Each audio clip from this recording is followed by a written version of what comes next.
Hi guys, Dr. Huntington here with your type 2 diabetes fact for today.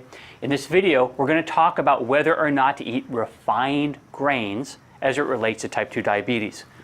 Now you might also hear the terms refined carbohydrates or processed carbs. The terms refined or processed should be your first clue.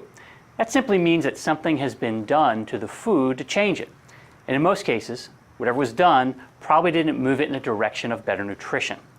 But this video, we're focusing on refined grains. All grains are actually seeds. Specifically, they're the seeds of grasses. So we're talking about things like wheat and corn and oats and rice. These things come from grasses. So let's take a look at our board here. I've got a picture of a seed, and there's three main parts that we're concerned with. The outer covering, which is here, the bran, and that's the dark part. What I've done is taken the seed and we're looking at it as if I've cut it open. So this white part is the inside of the seed. So the outside of the seed is the dark part, and that's the bran. And that's the part that contains all the fiber, as well as vitamins and minerals. And then the inside is mostly contained of what's called endosperm. And that's got your starch, carbs, and protein. I don't know if you can read this because I wrote it smaller, but that's vitamins and minerals.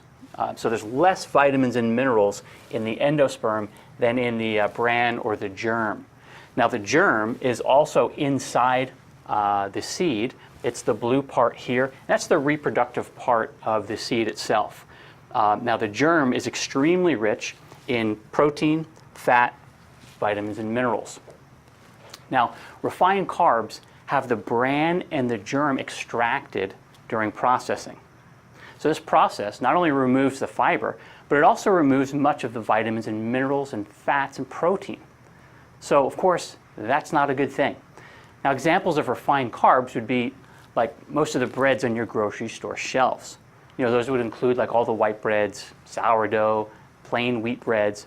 It would also include like white rice, most of the sugary cereals and the pastas, and most of the snack foods.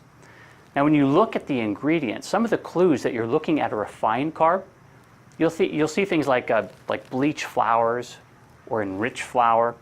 And then any sort of fortified or enriched products are more than likely refined. You see, they've lost their natural nutrition when they were processed.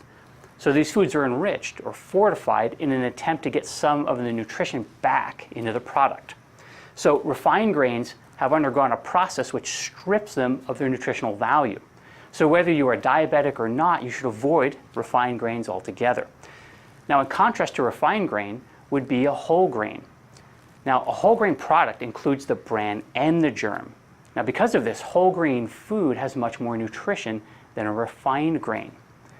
So are whole grain foods a better choice than refined grain foods? Well, absolutely, but not by much.